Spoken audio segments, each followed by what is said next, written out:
You are listening to episode number 269 of Better Blood Sugars with Delane MD.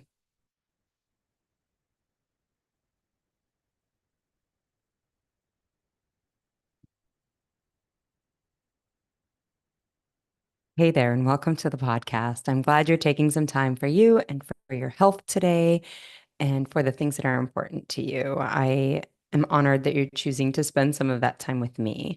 So today we are going to talk about why we do this work. I will tell you that I'm having to listen to it, to the podcast live because my mic is acting up. I've recorded this podcast actually once before yesterday and I nailed it. Man, it was spot on, but the mic cut out. So it's not, I'm having to listen as I record it, which is very distracting to me. So I apologize if I seem like there's something else going on because there is. I'm listening to the podcast. So today, I want to talk about why we actually look to fix our diabetes. Like, what is it that drives women to want to fix their diabetes? A lot of times it says, I want better, women will tell me they want better labs, they want off their meds, they want to live healthy. And that's great. That is on some level the answer. But what is the diabetes? What is your diagnosis of diabetes actually costing you? This week, I had an amazing coaching session with a client, and she was trying to deconstruct a thought she was having. This was a thought she'd had for years. She reported to me, she's like, I've been thinking this for probably the last 2 decades, and it has kept her stuck and sick. And so that thought that she was having, that she was bringing to me was, we're going to die. I'm going to die anyway. Why not just die happy with the cake in my hand? And so we had a great coaching session breaking down this thought. And at the bottom, at the heart of this thought was really some troublesome at the bottom of the troublesome thought, really. The information wasn't troublesome. It was really important information, though. Why, and what was at the heart of it is, why are we doing this work? Why do I want to get healthier? And again, at first glance, it seems like we want a normal A1C, or we want our biology to be functioning normal. We want our insulin resistance to be normal, or we want to not need medications, or we want to not be sick, or we want to not have to hear from our doctor that we're not doing enough and we need to do more. We need more meds. We need to eat differently. We need to do more exercise. We want to not feel that way when we're having that conversation with the doctor. Most women will report this is the reason that they want to fix their diabetes. And again, on some level, it is, but it's kind of a superficial level. If we look at the deeper issue and think about what's deeper within that diagnosis of diabetes, most women find it's that they feel really like their diabetes and the thoughts about their diabetes really creates a despair in them that they don't love. So, how do you feel when you think about your A1C and your insulin resistance and your daily medication regimen? You know, how do you feel when you think about what the meds or the long-term consequences of being diabetic means? Women tell me that the worst part of this is shame from the belief that I've gotten myself here. I did this to me. And then, of course, that spirals into poor self-discipline, and they have horrible thoughts about their lack of willpower and how they're out of control, or some other horrible story about being broken in some way. So I want you to think about it right now. When your A1C, when you think of your A1C number, whatever that was at your last doctor's visit, how do you feel? Most women start to at least feel some amount of worry that something bad is going to happen. They feel guilty because they should have known better. They feel out of control. When they see labs that says, that shows evidence of insulin resistance, how do you feel from that? Most women are feeling uncertain. They feel confused when they get a prescription from their doctor. When you get a prescription, when your doctor says you need to add a med, how do you feel? Most women are frustrated. They're exacerbated. They're like at their wits' end. I don't know what else to do. When they hear from their doctor that they need to do more, you need to eat differently, you need to exercise. Why aren't you doing this? I've told you, we've talked about this. What's going on? There's an amount of embarrassment and shame that most women talk about. Then women like look at family members. They think of their grandmother, their great grandmother, their aunt, their parents' friend who had to start dialysis or have a foot amputated because of their diabetes. And then they get this debilitating fear and shame. It's a fear that stops them in their tracks. And it's shame that's so heavy that keeps them from moving. So when you think about your diabetes and you think about what is my diabetes, what are these feelings that I have about diabetes costing me? I want you to think about when you're feeling these feelings, are you living your best life? Are you doing all of the things that are really important to you? Are you interacting with your loved ones and making memories in a way that you want to be? When most women are feeling guilty or out of control or uncertain or confused or frustrated or exacerbated or embarrassed or shameful, when they're feeling debilitated with fear, are they even making the best health decisions? Are they living the life that they want to be living? The women who come to work with me realize the answer to this is no, I'm not. I'm not doing the amazing things that I want to be doing. I'm not living my best life when I'm feeling this way. They want more from life. So, fixing your diabetes and learning to manage desire for food and food cravings and learning what to eat and how to move your body is more than just an A1C or a med regimen or insulin resistance and cellular function or a doctor's appointment. Fixing this means feeling in control, feeling certain, feeling clear, feeling confident, feeling proud, feeling at peace about your food and your health. When we continue to make concessions about our health for some tasty snack food that we've had a million times, feels like shit. It feels out of control. We feel embarrassed and shameful. Fixing our A1C is nice, but feeling proud about the work you're doing, about being the woman who can make decisions that lead to the things that are important to them, that feeling is priceless. Knowing you can trust yourself around any food and not eat it in a way that makes you sick, that is the important work. That's the important reason that we fix our diabetes. The women I work with believe deep down on some level, and likely you do too, that you do not want to be compelled by food to the point that you're so compelled by it that you're taking health risks, that you're risking your health and your longevity just for a silly treat, a treat that you've had a million times. In fact, you've had it so many times that you've created disease in your body with diabetes. Women I work with know life is too short for that.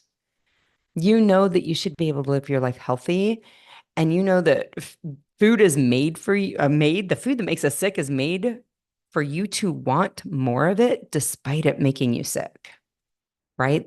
This is the thing. You don't need me to tell you to stop eating chocolate cake. You need to figure out why you're eating it, even though it's making you sick with diabetes.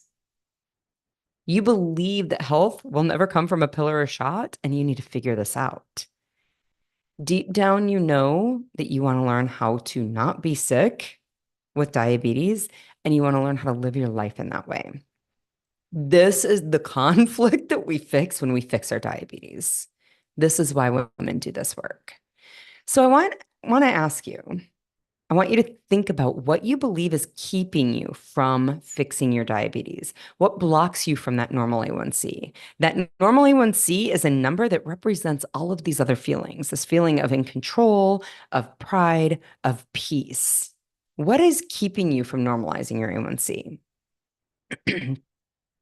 What keeps you from making, or what keeps you making the same unhealthy decision that keeps your blood sugars high?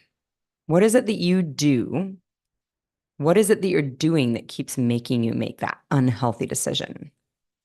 Most women want to say it's their food environment. I hear a number of different reasons when I ask women this. I hear a variety of different reasons, and I'm going to talk about just a handful of them. But most women have some element of their food environment. Food is everywhere, and they're not wrong. It's at work, it's in the gas station, it's on the TV and commercials, it's on the radio and commercials. Hell, I was at Office Depot the other day and they had food in the checkout as if you might be at risk of starving to death as you're buying a stapler. What is that even about? Food is everywhere. That's truth. I will give you that. Food is everywhere, but it's not the problem. Women will say that it's their busy schedule. And I get that too, just like you. My kids have sports. My kids have school, they have school functions. I have multiple professional responsibilities. All of us do. Women do this. We have family events and we have parents and aging loved ones. My 95-year-old grandmother, I want to spend time with her. Her time here is growing short. I want to be with her. I want to see her. I want to talk to her, right? Like we all have these things within our schedule that keeps us moving and going. I have a social life. You probably do too. I want to have good, tight friendships. My babies are growing. They're almost out of the house, and I'm not going to have any more kids at home. I want to have solid friendships so that I have other people, a life outside of my sweethearts, my babies, because someday they're going to have a life outside of me. I want adventures. I want all of these things. And my days, just like everybody else, my days are busy. I start at 4 a.m. and I run till 8 or 9 p.m. every day. But that also, it's not the schedule that makes it hard. Women will tell me their families. This is the hard part. Is like my family doesn't want to eat the way I need to eat. My husband doesn't like it. My spouse doesn't like it. My children don't like it. I go to family get-togethers and we have these old family recipes and there's comfort and nostalgia in that food. And my family, I'm not going to be able to bring a veggie tray and my family's going to be excited about it. I got to bring that old, recipe that my grandmother made, right? Like these, of course, the ironic part is these are the recipes that likely created diabetes running in your family also, right? But women will say, like, my family makes it hard. My family just doesn't like this food and it makes it really hard. But that's not why either. The other reason that I hear a lot is healthy food is expensive. Women will tell me that they're worried about, or if the food isn't expensive, they'll tell me I can afford the organic stuff, but I can't get everything organic. And then there's chemicals in it. And if I got to get the veggies that are more expensive, but there's chemicals on them, I don't want to do that. Or I buy all this fresh food and then I don't eat it and it goes bad. It's a waste of money. There's an expense associated with it, or there's something about the healthy food that they're like, oh, I can't do that. So I want to tell you that all of these things are not the cause of your diabetes. This is not the cause of the issue at hand. They are not the true reason that you're eating the foods that are making you sick. The reason that you eat the foods that make you sick with type 2 diabetes is because your brain wants these foods. When you eat these foods, when you eat Oreos, or when you eat potato chips, or pasta, or bread, or cinnamon rolls, or cookies, or any of those things, Cracker Jacks, right? Any of those foods. When you eat those foods, you get a large dopamine surge into your brain. And the thing about dopamine, I mean, and this is just the way it is, the foods that are causing type 2 diabetes cause a large surge of dopamine into your brain. And I always have to remind women, like, if you're eating it, it's not the one bite of a cookie that's an issue. It's when you're eating so much of this food that you have created insulin resistance, a disease state in your body, that's where it's an issue. The reason that we do this is because these foods create a large surge of dopamine into your brain.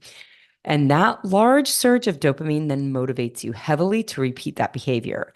Dopamine, people will talk about it being a hormone of feel, or a neurotransmitter of feeling good. And it is that. That's true. You will have a feel goodness with it. But more than that, dopamine is a neurotransmitter of motivation. What it does more than it makes you feel good is it motivates you. And the more exaggerated your dopamine response is, the more motivated you are to repeat that behavior. Your brain is strongly motivated to repeat eating these foods that create a strong dopamine surge in your brain. And when you try to keep your brain from doing something that it's heavily motivated to do, It develops these very creative rationalizations to get what it's motivated to look for. And that's where these stories come up from, right? That's where it's too expensive. That's where my family doesn't like this food. That's where I'm got too much on my plate. There's, too many things going on. I'm too busy in my schedule. And that's where food is everywhere. And it's the fact that we live in this food environment that makes us sick. That is where your brain starts to rationalize, get very creative with these rationalizations. Food manufacturers know this dopamine business. They know about this and they spend millions of dollars in research and development each year to exploit it. They create foods that you want. They create foods that you specifically want. So you want Lay's over Pringles, you want Doritos over an off-brand, you want Oreos over Hydrox. Hydrox, I believe, were the original Oreos, and it's a different brand. And Oreos have the reason you know about Oreos is because they made them better than Hydrox. And they did that by exploiting the way that your dopamine reacts to you eating the Oreo. Same thing with Coke and Pepsi. The reason Coke and Pepsi are always at odds with each other is because they want you to want their product specifically more than anything else. Not only do you want their product specifically, but you always want more of it. You always want more of it. You just can't eat one. Once you pop, you can't stop. These taglines are there for a reason. They want you to keep eating these foods. The inability to stop eating these foods, these processed foods, is intentional, it's engineered, it is on purpose. If you're not sure, if you don't believe that this is the issue, you're like, no, seriously, it's my schedule. It's really busy. No, seriously, it's the food environment. It's really like out of control. No, seriously, my family is so picky about what they eat. If your brain's like, no, no, no, no, it's not about this processed food thing. It's all of these other things. I want you to take a moment and look up the bliss point. The bliss point is defined like that's something that food scientists talk about. It is the optimum concentration of sweetness where your sensory pleasure is maximized so that you want more of it. And it dictates what you want to eat and drink. Food companies shoot to ensure that their products hit the bliss point spot on every time. Or you can look up more-ishness, M-O-R-E, more-ishness. It's the quality of a food that creates the human desire to eat more of it, no matter how much you've eaten. This, my friends, are why you are struggling to stop eating the food that's making you sick. Your brain's dopamine response and food manufacturers' exploitation of this response is why you struggle. It's not the modern environment, it's not your busy schedule, it's not your sweet family, and it's not the expense of your food. It's that they are built, they are designed, they are engineered to make you want them. It's why, and think about this. If you're at a free food buffet, I just did this Friday. I had to go to an event at the university that I work for. I had to go there and I didn't have to, I chose to go to it, but there was a morning brunch thing. And there were eggs and there were hash browns. And then I think there was sausage like links, and then there was bacon. And then there were waffles, and I think there were rolls, and then there were donut hole type things. Before all of that was fruit. There was a tray of fruit. When I went there, what was gone were the waffles and the donut holes, and the fruit was plentiful. And that was free food. This whole idea that it's about how expensive it is. No, it is not about how expensive it is. It is about the fact that your brain will choose donut holes and waffles and rolls over fruit every day. And it's because of this neurochemistry that occurs in your brain. The food was free. It had nothing to do with a fee, had nothing to do with convenience, had nothing to do with a busy schedule. Families weren't even there. And again, this was a group of like 200 people. And that's the result that we got. The fruit was untouched, and all of the food that creates all of this dopamine in our brain was what was gone. This is the problem. This is at the heart. This is at the crux of why we're overeating this food. This food is the cause of your food desires, of your overeating. And in the end, because your food desires and your overeating is creating this disease in your body, it is truly the cause of your diabetes. This is what is blocking you from resolving your A1C and your blood sugar issues. This is the heart of it.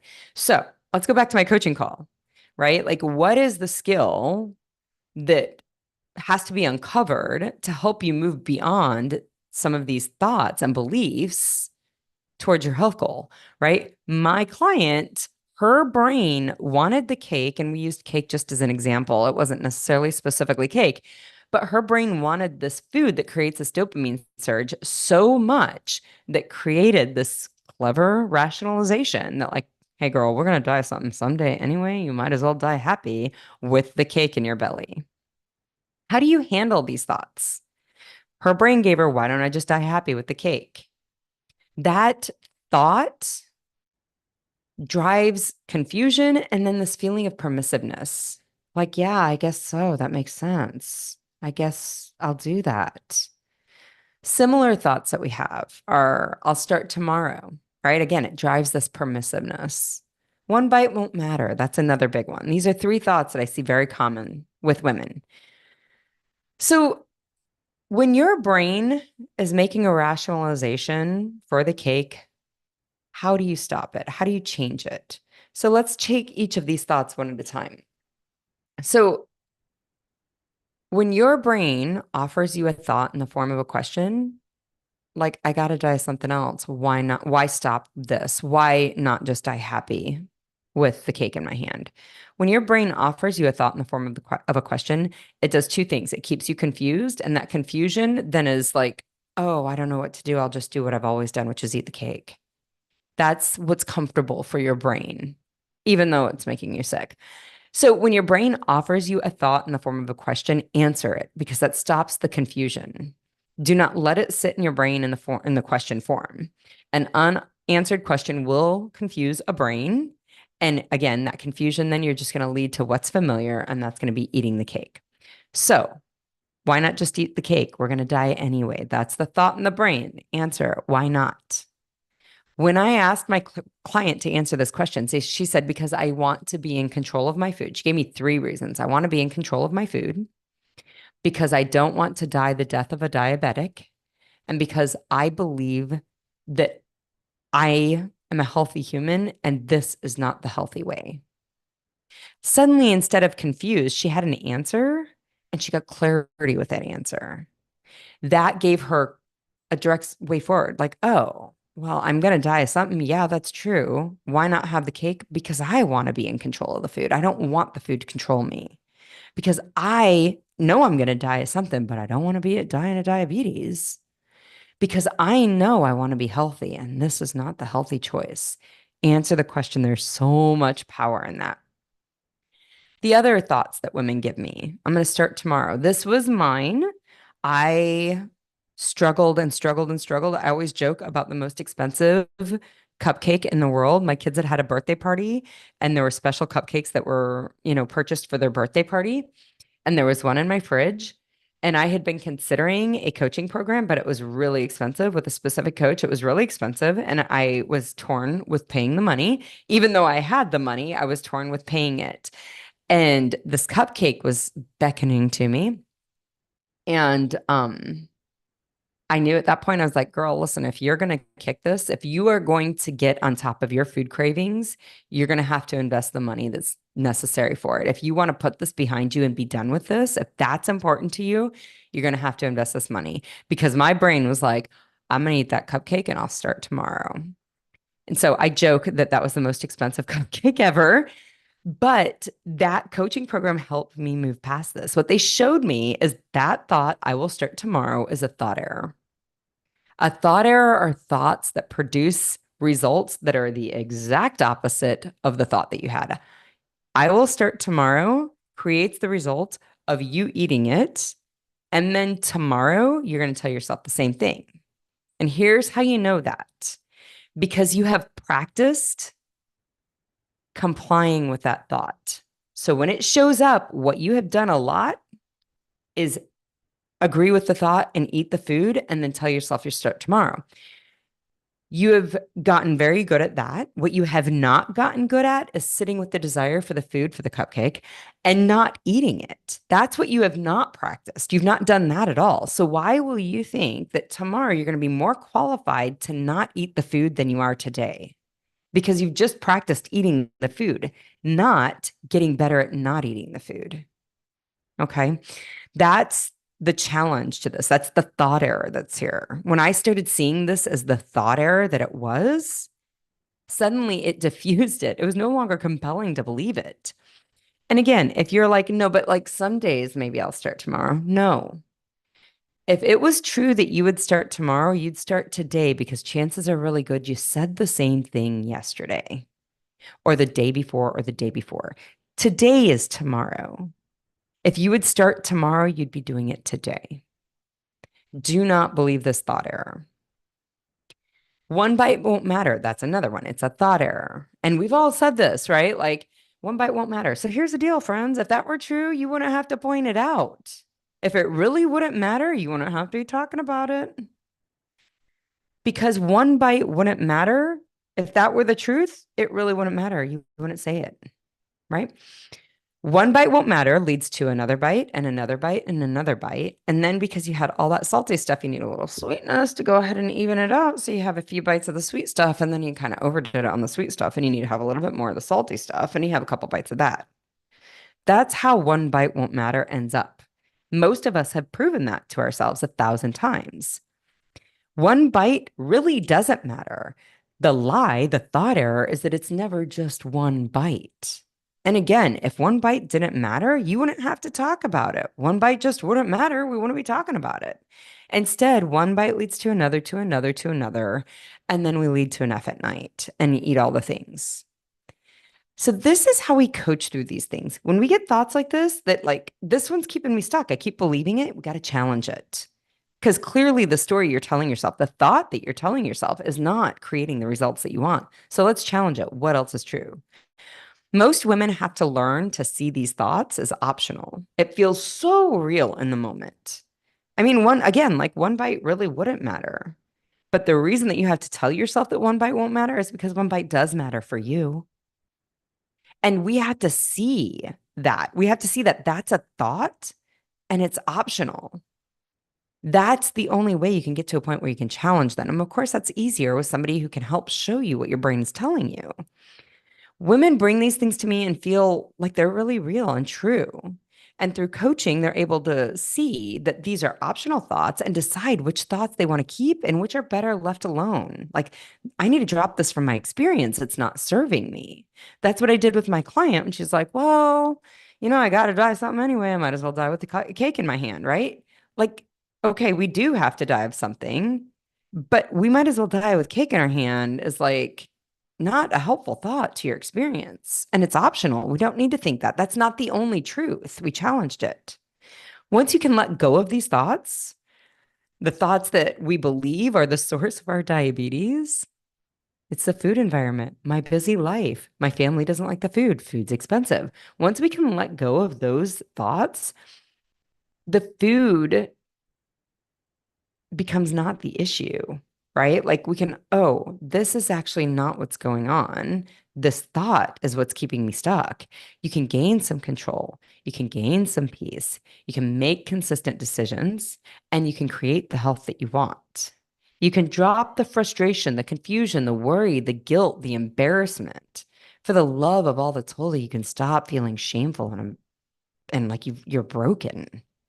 Instead, you get confidence, you get control, you get pride, you get excitement, you get peace of mind.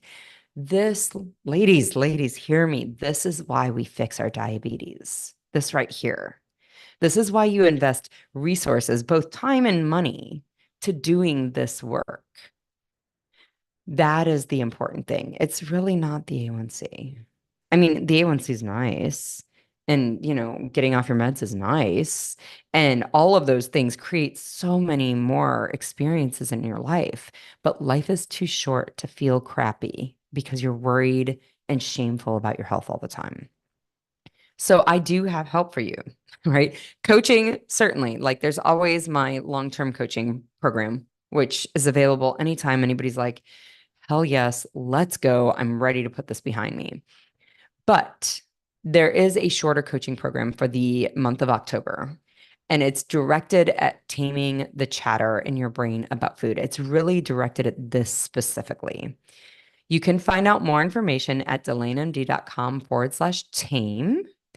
And again, this is really directed at dealing with this chatter in your brain, these stories, these thoughts that you tell yourself that you keep getting tied up with that leads to eating the foods that are making you sick. Because that, my friend, is at the heart of fixing your diabetes.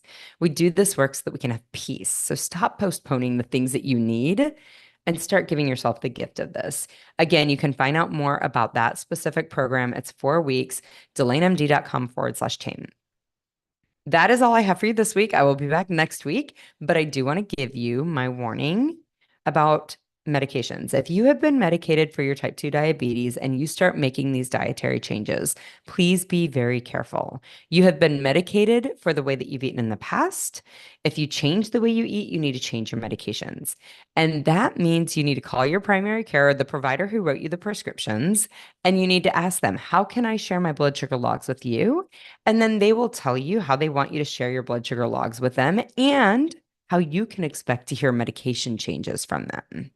If you don't open this line of communication up, you can end up very sick, the kind of sick that looks like hospitalization and even death. And that is not why you're making these changes. So I heavily encourage you to call your primary care provider and have a discussion with them about making these changes. I also have an ask. If you have been finding benefit from this podcast and these episodes, if you've started to see healthy changes in your numbers and start to find helpful tools for creating the health that you want, please rate and review this podcast on your podcast player. The more ratings and reviews this podcast gets, the more the podcast players present it to others. 9 out of 10 of Americans have insulin resistance and are on their way to type 2 diabetes. Everybody needs to hear that they don't need to be sick with diabetes for the rest of their life. That's what this podcast is dedicated to. The more times you rate and review it, the more people can hear that. So I ask that of you to help others out. So that's all I have for you. Keep making the decisions for your health, your vitality, and your longevity. And I